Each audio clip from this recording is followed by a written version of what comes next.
américain amut xadaara ay sàmm lañ woon rek barki ne moo njaay dañoo am as alal rek di xoggaliku waaye amul benn civilisation buñ mën a dellu alors donc ñoom dañu gëm ni xëy na jamono moo leen féetale ginnaaw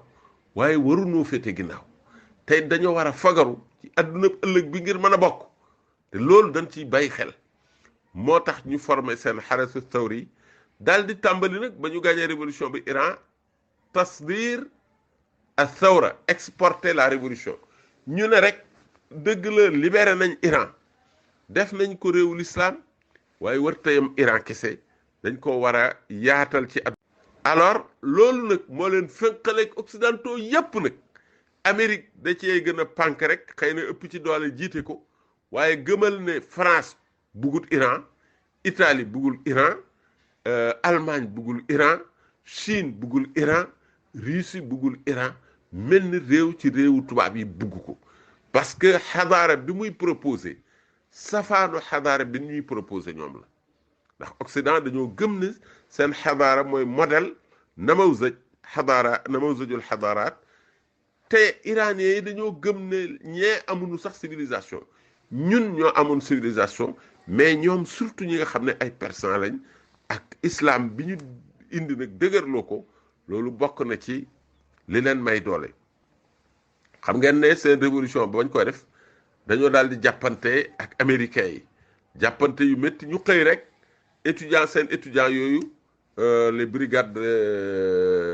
de la révolution xëy rek occupé ambassade bu Amérique ca Téhéran bett leen alors que ambassade li protocole internationaux yëpp di wax mooy territoire u réew ma muy représenté la maanaam ambassade bu Sénégal ca Washington dañuy jàpp ne territoire u sénégalais la bu nekk biir Washington ba tax na sàcc sax bu fa duggee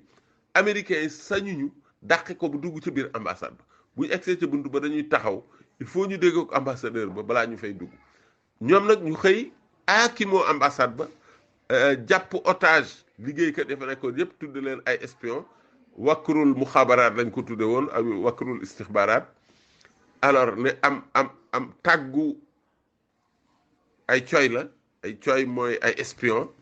nee nañ espionnage rek moo leen fi indi nangu seen document ya lañu doon fexe lépp ca Iran ñu teg ci loxo loolu bokk na ci li brouillé woon carte américain yi ba mënuluñ Iran dara xam nga ba sax décidé nañ ñoom américains yi taw Carter jël ay avion ne dañuy libéré ji par force ñu naawee ci seen base yi ne dañuy libéré ji par force ambassade ba ca Téhéran yàlla dogal ba ñu naawee ba ca kaw ñu fenqaloo def accident bu métti dee alors loolu bokk na ci li tax ñu gën a ragal iranien yi ñu daal di xiir Irak mii booba Saddam Hussein a fa nekk ci Iran arab yëpp nag tafu ci gannaaw Irak Arabie Saoudite Koweït réewu arab yëpp di ko jàppale France di jàppale Irak parce que occidentaux yëpp bëggoon nañ Iran daanu yàlla def muy xeex bu métti a ngi jégalu 1980 la xeex bi tàmbali ba 1988 la xeex ba door a jeex 8 ans yoo xam ne adduna bi yëpp presque ñoo doon sotoo Iran waaye terewul mu duma leen duma yu méttee métti duma yooyu it nag tax na Iran dugg ci xolu jullit yu bari parce que ay la yéwén booba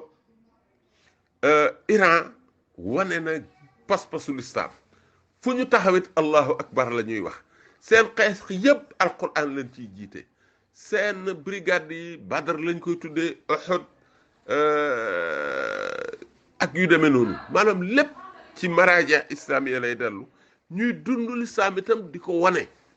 te amuñu ci lu ñuy rus loolu taxoon na jullit yëpp même ci waa ahlu sunna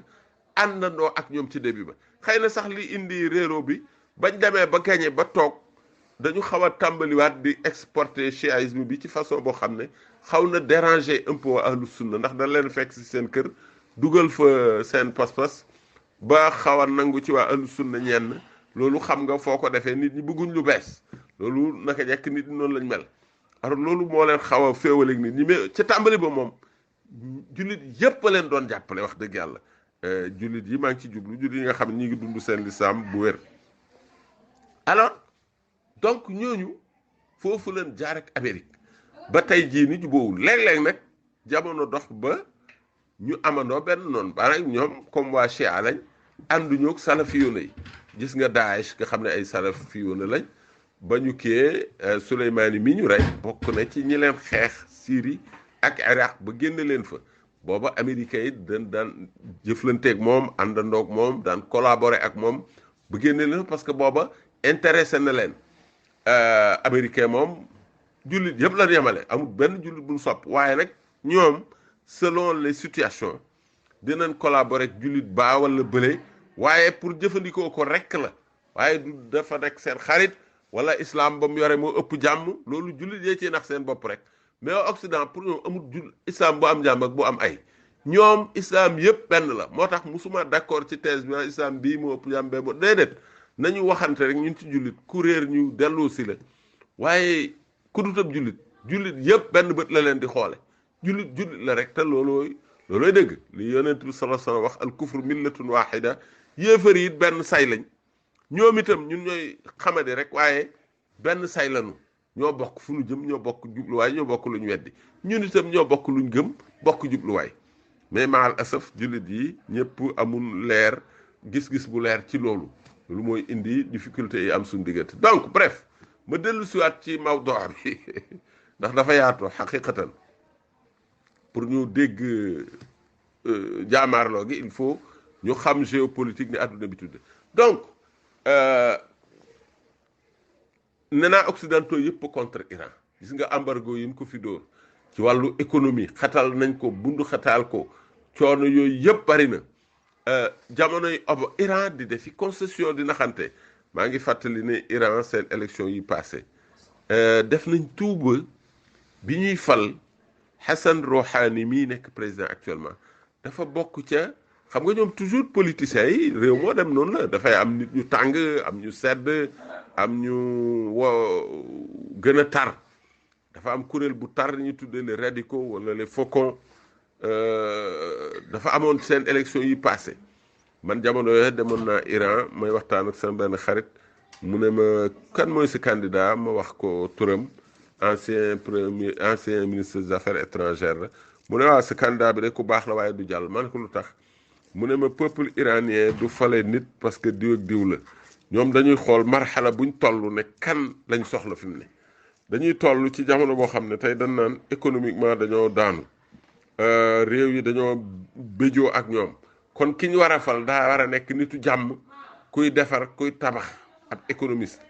mu ne ma noonu la ñuy fale ñun mu ne ma jamono jii ñu toll nag dañoo génn ci embargo bu métti économiquement dañu faible daanu moo tax ki ñuy fal nitu ku woyof lay doon nitu jàmm lay doon nit ku mën a négocier lay doon ca loola la Rouhani ni mu ko xalaate woon génn nekk ki ñu fal alors noonu la ñuy doxale ñoom ñu bari sax moo tax rey bi am ci taman ma xaw a ànd ak ñooñu dañu jàpp ne Souleymane dañ koo yoole li tax ñu ne dañ koo yoole moo di boo gisee reyin wi ak li ci topp dafa xaw a doy waar dafa bari ay tomb yu noir yu jaaxal almuhalliluna siyasiyun maanaam analyste politique yu baree bari li ko waral moo di ne xam nga li xew nii lu doy waar la Amérique ak Iran ak lu mën a xew ni ku ñu en guerre parce que kenn amul déclaration de guerre seen diggante Iran réew mu am indépendance sam la di doxal waaw naka la am réew di jële avion am drone mooy at-taa'iraatul musayyara dugal ci ay bomb di xaar benn nit ba mu dugg ci réewam jaabur ndax Irak lañ ko reyee nga dem fekk ko fa ak say avion rey ko réew dañ ko rey 9 personnes lañ rey parce que dañ ko rey wala 10 sax parce que dañ ko rey moom ak ki ñuy wax muhandis waaw ak 8 autres officiers lan reyandoo loolu xam ngeen ni ci àdduna bi te ki ñu rey presque ni dana sax 3e personnalité mais man defe naa sax mooy presque 2e personnalité de l'État parce que wax naa ne moom amut affaire du jox compte rendu lu dul al mursidul aala muy sëriñ bu mag bi nga xam ne moo jiite yëpp féete ñëpp kaw foofu alors moom moo yore woon service su renseignement généraux yore woon documentation yore branche armée bi ci bitti maanaam li nga daan dégg ñu def ko Iran yëpp astaghfirullah Iraq nañ fa organiser chia yi ba bi Saddam demee ba tey ñoo récupérer pouvoir bi yore ko Syrie am nañ fa doole trop parce que Hafizul Assad lañ faraloon gis ngeen fexe na ba gagné dàq nañ Daesh ba nga xam ne ahlu sunna lañ bokkoon faagaagal nañ leen génn nañ leen réew ma Yemen ñoo xuuti yu ne yi ay ci ñoom lañ bokk ay chia lañ dooleel nañ leen ba gis nga béjoo bi am seen diggante ak Arabie Saoudite daanaka nangu nañ réew ma Liban daanaka ñoo ko moom tey gouvernement bee nga xam ne boobu ba yàgg dafa daanu ñu koy waajal tant que joxewul seen waaw Hassan Nasrallah li nga xam ne mooy jiite Hezbollah ca Liban Hezbollah ay chia lan yoo xam ne Iran moo leen armé formé leen ñoo ñëpp genn kilifa lañ am muy kilifa ga nekk Iran donc boo demee Irak la fa gën a dëgër tey muy al majlisul ala li thawra islamiyya parti ba fa gën a dëgër parti la boo xam ne ay chia ko formé Iran lañ di topp Iran la ñuy déglu boo demee Syrie ña fa gën a dëgër Iran la ñuy déglu moom lañ topp boo demee Lubnaan parti ba fa gën a dëgër de Hezbollah Hassan Nasrallah bokk ci ñoom jiite ko ñoom la topp boo demee Yemen xewtu yoon yi ñoom la ñuy déglu Nigéria gi tàmbali woon nañ fa xam nga Zakzaki 2015 dañ ko jàpp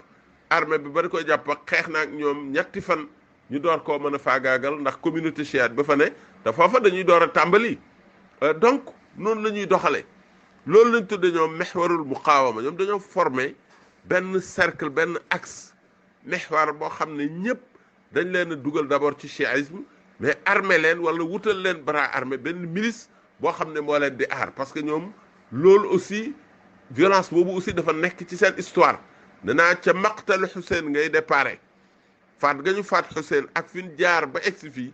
moo tax loolu seeni feet sax boo ko gisee tamxarit ñun dañ koy feetu fii loolu lu leen naqari la parce que ñoom dañoo gëm ne tamxarit bésu ndax ci leen rey Hussein alayhi salaam dañu gëm ne bésu naqarlu la bésu dëj la du bésu mbégte bu ñuy reer ba suur di ay tëgg ka fecc ñoom dañ ciy mer lool bu ñu ko defee noonu ñoom daan ciy def sax ay scènes yoo xam ne boo ko gisee di gaañ seen bopp di dagg seen bopp muy nàcc sol yu ñuul kukk seen xuseyniyaat yooyu ñuy def di def daanaka ay daanu ay jël bref alors kon noonu Iran di taxawee di wut ab axe la américain yeeg ñu bari nag ci occidentaux yi gëme ni Iran mii ku dangereux la et que ci suñ kaw la jëm kon nan ko teel a faagaagal bon li tax ma ragal thèse complot moo di ne comme ni ñu ko waxee Soleimani ci radicaux yi la bokk te élection présidentielle yii di jublu si dañu ragaloon ne dina nekk candidat te xawoon xel yu bari jàppoon nañu ne bu nekkee candidat moo ëpp chance pour gagner ko te radicaux bi iranien yi nga xam ne sax ay muhafizoon lañ dañu ko xaw a ragal parce que dañ ne Iran ñun sonn nañ ci guerre bi Iran fi mu nekk nii situation économique bu métti la nekk ñu ne sonn nañ ci peuple yi sonn nañ donc ki ñu soxla du koy xeex du ko jaamaarloog américain mais ku mën a waxtaan ak ñoom ku mën a négocier ak ñoom donc Soleimani même ci biir Iran ci aile yi nga xam ne dañu xaw a mooy radical soxla wunu ku mel ni Soleimani loolu tax na ñennat yaakaar dong la nag ne est-ce que yoole wunu ko kon parce que ba nu ko faatee rek dafa am ñu ne ñàkkut ñu trahir ci biir Iran jox américain yi renseignement parce que waa ji chef de guerre la woon moo jiite ne naa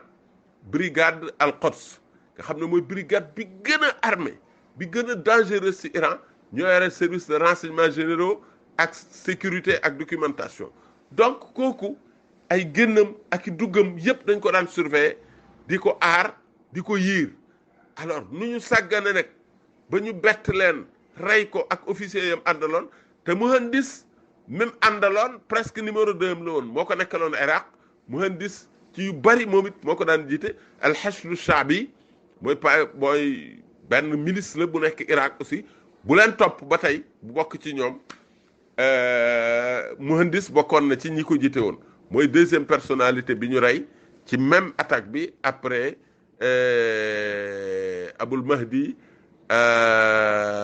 Abul Mahdi al Muhandis mooy deuxième personnalité bi ñu rey après Qasim Soleimani ak 8 autres officiers. Donc ñu ne parce que géopolitique dafa doy waar ci réew yépp nag li ngay dégg ñu naan protocole de Rebeuss ak fii sunu réew noonu la ko réew yépp yi defee. gis ngeen Amérique ba ñu bëggee faagaagal Saddam Hussein dañoo fent aw fen daal di ne dafa am ay armes de destruction massive duudal ko ba attaqué ko rey ko daaneel nguur ga taxawal fa leneen gannaaw gi ñoom ci seen bopp wax nañ ne ay kàcc la woon dañ ko defoon rek pour am lay wun ko reye kon réew yi danañuy kàcc pour doxal seen politique dañ koy def yu bari réew yii nag sunu yos ak yeneen a ci yem iranien yi dañuy doxal loolu ba ñu ko faatee gis ngeen li ca xew Iran ak ni mel ak fulla jiin ko xamee ak fayda ji ñëppi xaar ne danañ fayu danañ riposter ndax ñoom ku leen jam doonaani loolu lañ leen xamee ci histoire ba tey nag mais ñu gis ne naam attaqué nañ le 8 ci ay base américaine Aynul Asad bi nekk Bagdad ci booru Bagdad ak ba nekk Erbil ma nga ca Kurdistan fu sori alors mais attaque ba dafa xaw a doy waar li tax attaque bi doy waar moo di attaqué nañ ñoom déclaré daal di bombardé neen lu mat 30 saaruux ard mooy ay missile sol lu mat 30 dóor nañ ko ca ñaari caserne yooyu base yooyu daal di ne lu mat juróom-ñett fukk ak lu topp ci américain faatu nañ ca waaye ca suba sa Trump génn daal di ne kenn deewut ci côté américain amul benn blessé kon laalu ñu benn nit mu ne sax Iran reculé na mu mel ni wax na lu xew seen diggante am na lu ñu waxtaane ñu bari jàpp ne baara yégoo dafa am foofu Iran ak États-Unis dañu déggoo ci ne dóor ngeen ñu nit nag pour sauver suñ maa ul waj pour ñu bañ a perdre la face may leen ñu dégager leen seeni base na nit ñi génn bàyyi ñu bombardé ko tey kenn ci kilifa yi alxarasu thawri gannaaw bi mu waxee reconnaître ne ñoom ñoo daaneel avion ukrainien boobu nga doo dégg ci erreur waxaale na ca ne ñun ba ñuy attaqué base américaine yi visé wuñ woon ay nit ñoo ko tey dañu doon visé rek logistique ay matériel rek alors loolu day weddi lan njëkkoon wax ne rey nañ fa 80 personnes man ba ñu waxee loolu laa ne am na kon ci ñaari réew yi ku fen ki ne rey na imma day fen wala ki ne reyaluñ ma kenn blessé wul day fen dëgg la man iranien sax laa gën a gëm ci américain waaye nag ku xool ni mbir mi demee fii américain ngay gën a gëm parce que américain dañu nekk ci année électorale 2020 bi dañ ci war a dem ci élection Bush mii dafa bëgg deuxième mandat am ñu ko contre ci démocrate yi te ñu ngi taxaw alors loolu rek léegi ko Amérique nag mën nañoo baal seen njiit lu nekk ba mu des aw fen yéen a ngi fàttali ko Watergate fen day daaneel président ñoom bu ñu yëgee ne da ngeen ñoo fen mën ngaa daanu ci loolu dañ lay daaneel kon Bush ñemewul surtout ni américain fonke bakkanu américain ndax ba mu reyee Soleimani lim layee mooy parce que daf doon menacer ay vie américaine américain yépp nangul ko loolu kon kooku ñemewul a fen te léegi secret amatul kenn mënatul fu juróom-ñetti fukki soldaar yu américain deewee nga mën koo nëbb mënut a nekk ci am jamono tey ji kenn mënu koo nëbb te bés bu américain yi xamee ne benn soldat rek rey nañ ko fa Trump di leen fen di ko nëbb bu boobaa waxuma la sax duutuñ ko faraat waaye day wàcc ca saas donc kooku jàpp naa ne situation am tax na ñemewut a fen ci côté boobu man ca tàmbali ba moo taxoon ma jàpp ne deal am na parce que Amérique iranien aussi buñ demee bay wax lu dul dëgg pour satisfaire seen population moo di ñoom it deal am na ci diggante bi bref foofu lu doy waar a ngi fi lu yéeme parce que américain quand même li doy waar bokk na ci Amérique quand même réew mu gën a ndaaw Amérique sax mënoo faa dóor fanweeri sawarix wala saarux te benn antimissile jógut. ñoom am nañuy antimissile, am nañuy radar, am nañ lu nekk ay seen base yu mag yooyu nga xam ne seen lépp fa nekk. mënumaa gëm ne nit mën na faa dóor ay bomb yu baree noonu te defuñ benn réaction, amul benn radar bu daaneel benn missile. loolu réew bu ndaw sax mënoo koo def, waxuma laa États-Unis. alors yooyu yëpp nag tax na ma jàpp ne mbir mi baare yegoo am na ci seen diggante. lu tax nag géopolitique la, ndax géopolitique dafa compliqué. kon du tere nag ak lu mën a am, Iran mi ngi waajal élection, Amérique mi ngi waajal élection. bu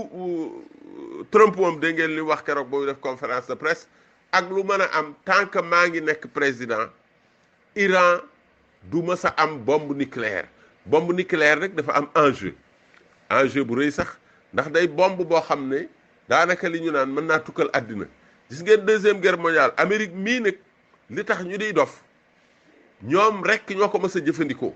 deuxième guerre mondiale ba leen Japon sonalee, ndax guerre maritime, xam nga Japon dafa sori. ci deuxième guerre mondiale bi daanaka dañoo gagné réew yëpp. Japon faroon nag fële ci Hitler. ba leen américains yi songee, japonais yi xaw leen a rey ci guerre maritime bi. ndax japonais ñoo ci île lañ dëkk, ñoo gën a dàq xeex ñëpp ci géej gi. ba américains yi jaaxle dañoo jël benn bombe nucléaire sànni ko seen dëkk ba ñuy wax Nagasaki. daanaka dëkk ba raaf, nit ñi dee, tabax yi daanu, dëkk ba raaf. ca gannaaw suba sa ñu naan déet, ñu sànniwaat ko Hiroshima ca beneen dëkk. daal di tiital empereur ba ne ko nag boo jébbaluwut Tokyo ci capitale bi la ñuy sànni bi ciy des, troisième bi. waa Japon yëpp sukkuraam. japonais ci seen histoire mënuñoo jébbalu ci xeex, seen histoire nangu ko. waaye booba def nañ ko parce que ñëpp dañ koo ñaan ne ko, buur ba ne ko boo ko deful nii ñaari dëkk raaf na, bii dëkk day raaf te mooy capitale bi. ngal la jébbalul rek ci la nangu signé armistice, guerre ba jeex. donc américain ñoom mas nañ koo utiliser waaye ñoom rek ñoo ko mas a def. bombe nucléaire boobu nag dañ koy xoqalaatee. ñoom nag Iran dafa demoon ba di ko waaj a am, ñu dugg ca biir dal ci kawam. gis ngeen daan yin ko dóor ba Iran d'accord signé ay accord ci temps Obama, ñu nangoon ab xaalisam teg ci seen loxo ca temps Obama. 2015 ci jamonoy Obama ñu signé accord nucléaire yi ñuy wax ne Iran doo am bombe. Iran ne waaw, li ngay def itam ci uranium bi, ndax uranium la ñuy defaree bombe bi, dañ koy enrichir, ndax uranium boobu daan ko jëfandikoo ci wàllu médical ngir faj, waaye dañ ko jëfandikoo bombe. mais faj bi moo gën a woyof bombe bi.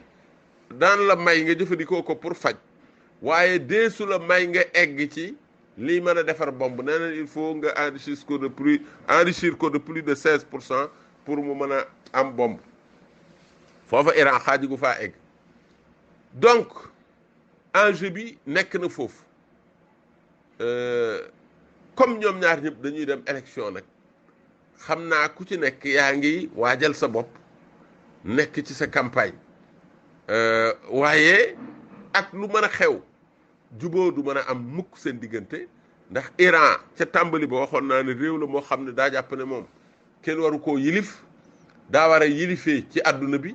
Turquie daa jàpp ne kenn waru koo yilif, dafa war a yilifee réewu Occident yi. ñoom dañoo jàpp ne àdduna bi ñoo ko moom, yàlla jox nañu ko ba pare, waruñoo ñàkk fayda ba di ko ñàkk. loolu la ñu gëm. xam naa ñun Afrique ak sunu mbokk arab yi ñoo des ñàkk fayda ak ñun faru yàlla naa mucc la ñuy doxee.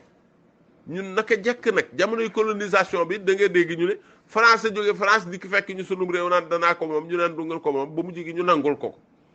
tey ngal la woo am indépendance la ñuy laaj, waaye xalaatul ñun dem feneen jëli ko. donc ñun dañoo bokk ci ñiy nelaw Afrique yépp nag laa wax ñoo nag sunu mbokk arab yi ñoo ne képp yam ñun dañuy nelaw bokkuñu ci adduna bi daanaka dañuy yilif rek ñu jiital ñuy dem sañu ñoo bañ nag coow li sañu gu ñoo bañ parce que Afrique pour mu mën a bañ li ko war a régler d'abord dañoo war a taxawal réew mu mag bu Afrique ndax suñ pàcc yi ñu def façon la bu ñuy néewal doole ilal abad suñu bëggee mucc nag ci néew doole gi bu ñu bëggee jeexitalu guerru Iran Irak du dal ci suñu kaw comme ni mu dalee ci Irak fi mu nekk nii dañuy dajaloo créer réew mu mag loolu tàmbali woon naa am ca indépendance li tax ma di ko fàttali xam naa loolu maa ngi dénk mbokk yi ñu def ko waxtaan un jour lu am solo la lu ñu war a xam ci suñu histoire fédération du Mali ba ñuy dem indépendance ca France 1960 dañ ne woon demee nii Sénégal nekkam réew Gambie nekk si réew Mali nekk si réew kii nekk si réew du tekki dara ci ndóol la ñuy dee ak ku fi mën a nekk président lii maa leen ko wax li ñuy sauver mooy créer ay état fort loolu nag neexu tubaab yi parce que da leen di tiital comme ni leen Iran tiitale tey comme ni leen Turquie tiitale comme ni leen Chine tiitale yooyu yëpp c'est de grands pays alors ñun Sénégal ñoo tasoon fédération du Mali booba loolu responsabilité historique bu mag a mag la loolu duma ci xóotu beneen waxtaan la ëllëg incha allah waaye almuhim jeexital bi muy am ay jeexale ci relation internationale moo di guerre géopolitique la séddoo àddina bi mooy mbir mi Amérique dafa war a jàpp ne daa war a continuer di contrôler àdduna bi parce que boo demee Arabie Saoudite tey wala réewu arab boo mën a jël ci waawu Amérique la ñuy dox Amérique day def guerre ba pare fay loo leen facture ba ñooñu du problème pour moom ak ku fa mën a nekk ñoom buur yeeg nguur yi du seen problème l'essentiel mooy ka fa nekk nay def liñ bëgg du laal seeni intérêt tant que noonu lay doxee tiitalu leen waaye bu dee ka fay nekk day laal seeni intérêt wala mu amee ittijaa bu wuuteeg civilisation occidentale loola daf leen di tiital ndax bu leen fàtte ne ba communisme daanu ñoom seen kàngamkatu xalaatkat yi dañu ne adduna bi de léegi mel na mbërë ñu fi dese moo xam ne nag tant que daanee la guñ ko du ñu wóor ne suñu civilisation bii ñuy proposé adduna bi dana dox mu di islam ñoom ñëpp ñu jàpp ne sax dëgg noon bi américains yooyu dañoo def lu benn rapport bu wane ne suñu dëggi noon mooy l'islam loolu nag lu xóot la loo xam ne ñun maal asab xamuñu ko ñun foog nañu rek ne mbir yi noonoo bi ci ay nit la ay tur la ay et cetera président am na yoo xam ne bi Obama faloo dañoo jàpp ne ab noir la kontaan ca mais yooyu yëpp ku xam ne adduna bi demee da nga xam ne Obama ak Bush ak ñëpp a yem Amérique la lobby juif ya fa nekk di fal ñoo fa nekk ba tey ñoo fa nekkoon jamonoy Obama ñoo fa nekkoon jamonoy Bush ñoo fa nekk jamonoy Trump ñoo fay nekkaat jamonoy ñii di ñëw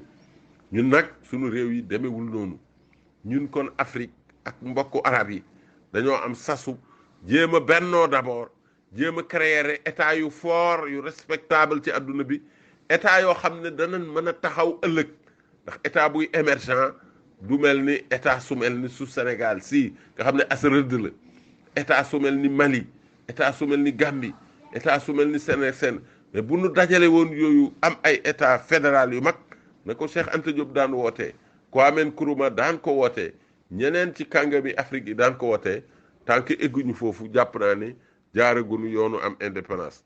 aqulu qawli hada wa astaghfirullah li wa lakum assalaamu aleykum wa rahmatullah